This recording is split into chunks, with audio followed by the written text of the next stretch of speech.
Canada और भारत के बीच तनातनी जारी है और दोनों देशों के बीच कूटनीतिक तनाव इस समय चर्चा का विषय बना हुआ है। इस टेंशन का असर भारतीय शेयर बाजार में भी दिखाई दे रहा है, लेकिन खास बात यह है कि कनाडा का निवेश प्रभावित नहीं हुआ है। सितंबर महीने में अब तक विदेशी निवेशकों ने भारतीय बाजार से बड़ी निकासी की है, लेकिन इनमें से कनाडाई आउटफ्लो का कोई संकेत नहीं मिला। यानी कनाडा चाहकर भी भारतीय बाजार को छोड़ने के लिए तैयार नहीं है और इसके पीछे कारण भी कई हैं। भारतीय स्टॉक एक्सचेंज के पास मौजूद ब्लॉक डील के आंकड़ों से अब तक कनाडा से जुड़ी बिक्री का कोई बड़ा संकेत नहीं मिला है। ऐसा ऐसे समय में है जबकि कनाडा और भारत के बीच बढ़ते तनाव के बाद से विदेशी निवेशकों द्वारा सितंबर महीने में भारत से 12,000 करोड़ रुपए की शुद्ध निकासी की गई है। मार्केट एक्सपर्ट्स की माने तो कनाडाई आउटफ्लो के कोई स्पष्ट संकेत नहीं है। हालिया निकासी दरअसल अमेरिकी फेड की कठोर टिप्पणियों का परिणाम है। भारतीय बाजार इक्विटी और निश्चित आय परिसंपत्तियों पर जो आकर्षक यील्ड देता है वो बेजोड़ है। यही कारण है कि कनाडा भी अपने निवेश को यहां से बाहर करना नहीं चाहता है। इंडिपेंडेंट मार्केट एनालिस्ट कहते हैं कि बेशक बीते 1.5 सप्ताह से कनाडा और भारत का मुद्दा पूरी तरह से गरमाया हुआ है। कनाडाई पेंशन फंड भारतीय बाजार में बड़ा निवेश करता है, लेकिन एक बोलचाल का उपयोग करते हुए कहा जाए तो बाप बड़ा ना भैया, सबसे बड़ा रुपया। यह भी कहा जा रहा है कि निवेश की दुनिया में सबसे बड़ी चीज जो मायने रखती है वो है रिटर्न, जो भारतीय बाजार में जोरदार मिलता है। एक्सपर्ट्स कहते हैं कि स्टॉक एक्सचेंजों के जो आंकड़े सामने हैं और इनमें यदि आपने अब तक कनाडाई निवेशकों की ओर से कोई बिकवाली नहीं देखी है तो इसके आगे बढ़ने की संभावना अब ज्यादा नहीं है। भारत एक एफपीआई प्रिय देश है और ये चीन योजना का एक हिस्सा, चीन +1 एक योजना है, उसका हिस्सा है। भारत सरकार द्वारा किए गए सुधारों और पीएलआई योजनाओं को जोड़कर देखें तो फिर जो तस्वीर सामने आती है वो ये है कि भारत सबसे तेजी से बढ़ती प्रमुख अर्थव्यवस्था है।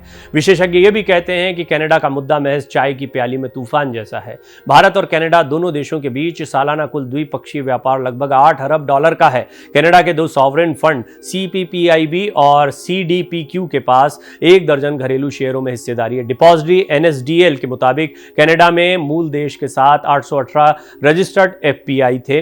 अगस्त के अंत में कनाडा के विदेशी निवेशकों ने 1,50,871 करोड़ रुपए का प्रबंधन किया था।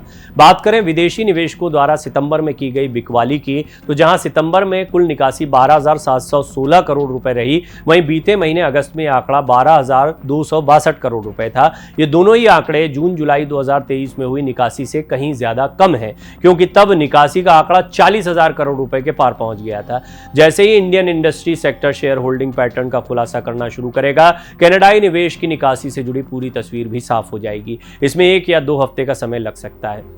आप अंदाजा लगा सकते हैं कि भारत कितना महत्वपूर्ण है, सिर्फ कनाडा के लिहाज से नहीं, अगर पूरी दुनिया के लिहाज से देखा जाए तो चाहे वो स्टॉक बाजार की बात हो, चाहे वो भारत में प्रोडक्शन की बात हो, चाहे वो आने वाले समय में संभावनाओं की बात हो, आयात निर्यात के लिहाज से हो, टेक्नोलॉजी के डेवलपमेंट के लिहाज से हो, या फिर मेडिकल के लिहाज से हो, और यहाँ तक कि सुरक्षा के लिए जो हथियार बनाए जा रहे हैं अब उसमें भी भारत धीरे धीरे अपने आप को आत्मनिर्भर करता जा रहा है।